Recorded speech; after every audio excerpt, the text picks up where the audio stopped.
Konnichiwa, ladies and gentlemen, it's me, Mr.Spinosaurus, coming at you with another video. Now, today, I watched some things on YouTube that relatively sparked my interest.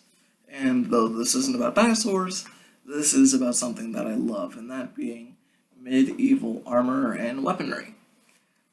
So I was searching on YouTube for Honor gameplay.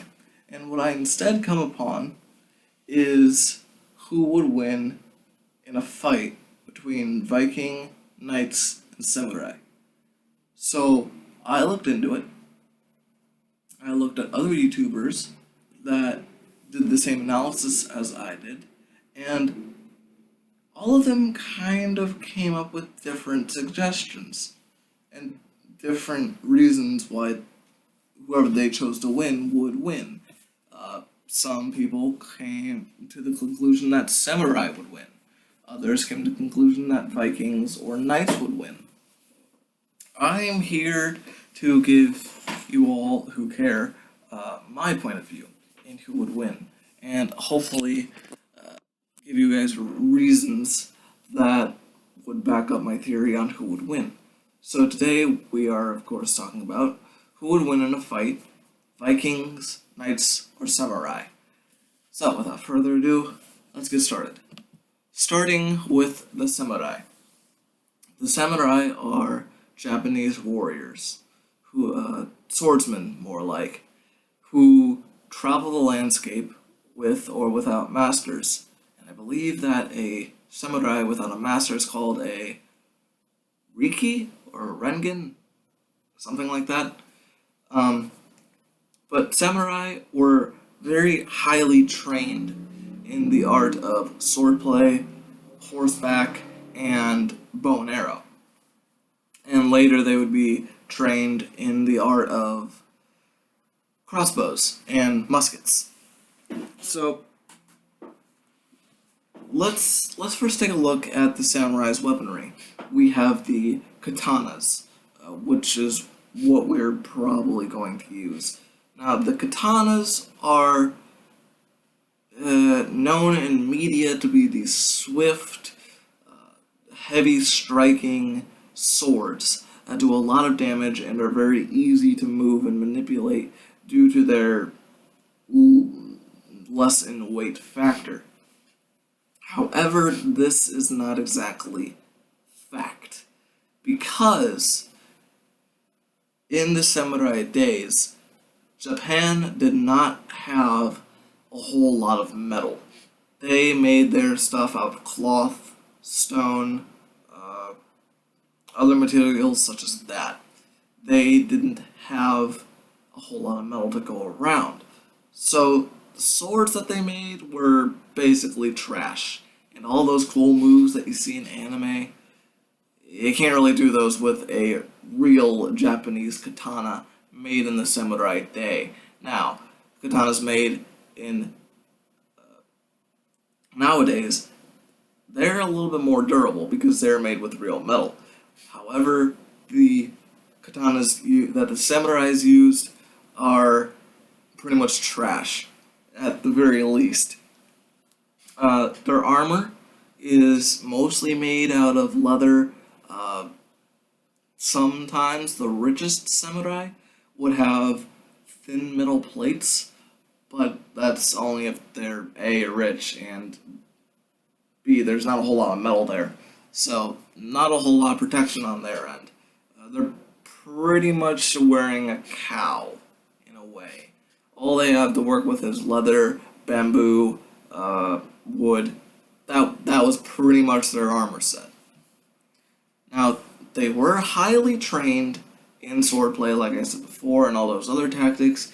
They devoted a lot of their time to getting better. So they might have the upper hand when it comes to hand-to-hand combat and knowledge. But we'll see what the Vikings have to bring to the table. Speaking of which, the Vikings, the Nordic people who are known in media to be muscular, wear little to no clothing, despite that they live in pretty much the coldest place on Earth. Yeah, that's not exactly fact either. Vikings didn't wear less of anything, really. They had to wear a lot of compact armor and fur to keep themselves warm. And a lot of people think that Vikings are these brutish warriors, and they are. They were known for scavenging, mauling, raping, stealing, burning, all those kinds of things they were known for. And a lot of people think that they are berserkers. They are berserkers. Viking warriors would purposely get drunk so they would not feel pain in battle. So when someone stabs them with a sword, they just look at the guy just like, "The fuck you doing, mate?" and punch him right in the schnoz. That was how the Vikings worked. That's how they battled. Now, in terms of weaponry, they would use a lot of things such as axes, maces, swords, shields, a lot of things they used. And in common media, you see Vikings, when they do wear armor, it's just leather and fur. Well, they also wore chainmail. And chainmail, as we all know, is pretty effective against a sword or an axe. At least until it starts hacking into you over and over and over and over and over and over and over. Anyways, so Vikings were very well equipped. However, they were not trained. They are basically brawlers. They have muscular bodies. They just go out there, no training at all, and they fight. It's like someone just gave a little kid a sword and said, "You're gonna be a Viking. No training. Go out there and kill someone. Go, make me proud, son." And that was pretty much what they were. That was pretty much what Vikings were, in a sense. We're just regular people that had a little bit more muscular tone with swords and axes. There you go. That's what a Viking was. Now moving on to, I will say, my favorite of the three, knights. Knights are by far the most well equipped for battle. They have full iron armor, and underneath that iron, they have chainmail, and underneath that chainmail, they have leather. So they're very well equipped, if I do say so myself. In fact, knights have started to get so equipped in terms of armor that regular swords could not pierce the armor. Therefore, they invented maces, which was meant to literally dent the armor and crush the man or woman inside like a tin can. That was how maces were invented, basically. That's what they were used for. Now, knights use pretty much the same thing Vikings do. They use swords, shields, daggers, bow and arrows, crossbows. They use axes, all that kind of stuff. They use even war hammers, which are basically, axes only with a hammer. And they would also use these great swords, which a lot of people think that, for instance, in Skyrim, a great sword is just maybe shoulder height.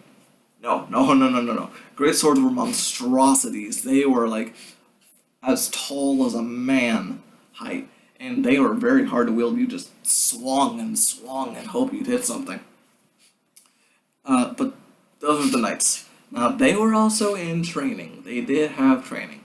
They had very precise training as well. They were trained on horseback. They were trained on swordplay, bow and arrow, all that kind of good stuff. Siege armory.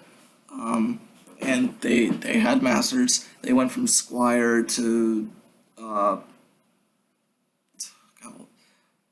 something else to knight. And when you became a knight, then you would have a squire of your own, or maybe if you wanted to, you would have a squire of your own, and you were pretty rich, if I do say, if you were a knight. You weren't exactly sometimes you were a sword for hire, and other times you just lived to serve the king and or queen. But yes, those are the knights for you. So, overall, who do I think would win and why? Well, I get lucky in this one and get to say the knights overall do get to win. Why? Because they, one, have the most powerful armor. Two, they have the most powerful weapons. Three, they have training. Four, well, okay, well that was about it, but you get the point. Now, a lot of people think that knight armor is very heavy, but really it's not. It only weighs like, I think 43 kilos or something like that. But you can search up on YouTube, and there's like guys in full knight armor just bouncing and rolling and running. Knight armor is not all that heavy. Why? Because the weight from the armor is distributed through the entirement of your body. So it's kind of like adding something onto your body instead of just holding something up. Now, what about Vikings versus Samurai? What do I think about that? Well, if I were to guess, I would think probably the Vikings, because once again, they have that superior armor, they have the superior weaponry. As I said in the beginning of this, samurai armor and weaponry was basically melded trash. Like, they would literally find anything that could meld together, weld it together, and make a sword. That was a katana. And if you ever want to see what basically metal does to tin, it's not good.